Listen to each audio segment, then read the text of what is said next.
Alright, so here we are at lesson 8. There won't be a formal intro for this one in the next couple lessons, only because we're going to be kind of doing the same thing or something very similar for the next couple lessons. So probably for the next 2 or 3 lessons, we'll be doing some more exercises playing on the piano. And then once we do that, I'll teach you some more subjects. I'm thinking about putting out some music theory related videos pretty soon, so stay tuned for that. So today, instead of right hand exercises, we're going to be talking about our left hand and playing left hand exercises. If you remember, whenever we're talking about left hand, we're talking about, usually 99% of the time, we're talking about playing in the bass clef. So here we have some bass clef exercises here. So let's take a look at these. The first one we have here is left hand exercise number 1. That is in C position. And it has stepwise motion. If you remember, stepwise motion, all that is moving from one note to the very next in the alphabet. So we have C, the very next note is D, E, F, G, and then we come back down stepwise motion to F, E, D, C. If they were jumping all over the place, say we had C and then the next one was E and then G or B, that would be skipping or leaping motion is what that would be, and I'll explain that later on. So we have stepwise motion. We're in C position. So if you remember how to get in C position, you want to take your pinky and you want to plot it on C. Just remember, no matter what hand you're talking about, you want your leftmost finger on C. So in this case, with our left hand, our leftmost finger is going to be our pinky for this one. So you want to plot that right on C. And for this one, we want to plot it, this first note here, that C is an octave below middle C.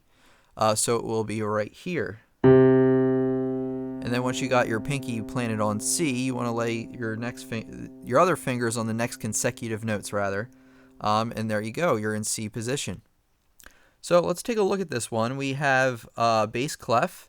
We have 4/4 time. If you remember, that means 4 beats in a measure and that the quarter note is going to get 1 beat.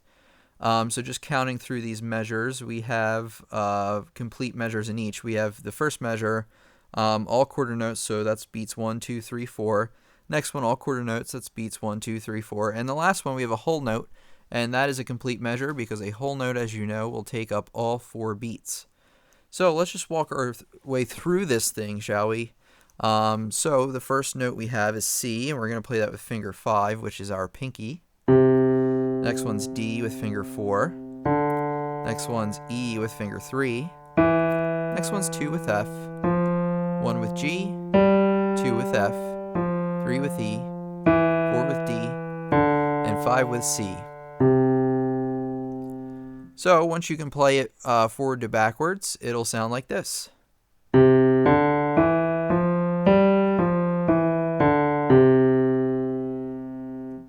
So that's our first example, left hand exercise number 1. Left hand exercise number 2, let's take a look at this one. So this one, it's supposed to say 4/4 time. I forgot to add that in there. But we have bass clef again, C position. I think you know how to get into that. Stepwise motion, just moving note to note. And let's see what we got here. So we're going to have finger 1 on G, which is our thumb in this case, 2 on F, 3 on E, 4 on D, 5 on C, 4 on D, 3 on E, 2 on F, 1 on G, 2 on F, 3 on E, 4 on D, and 5 on C. So once you get it all put together, it should sound like this.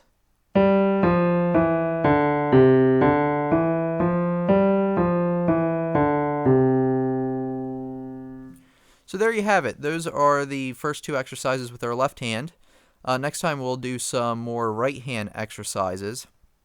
Like I said, there won't be an intro or an outro to those videos either, only because we're doing similar things like I've said.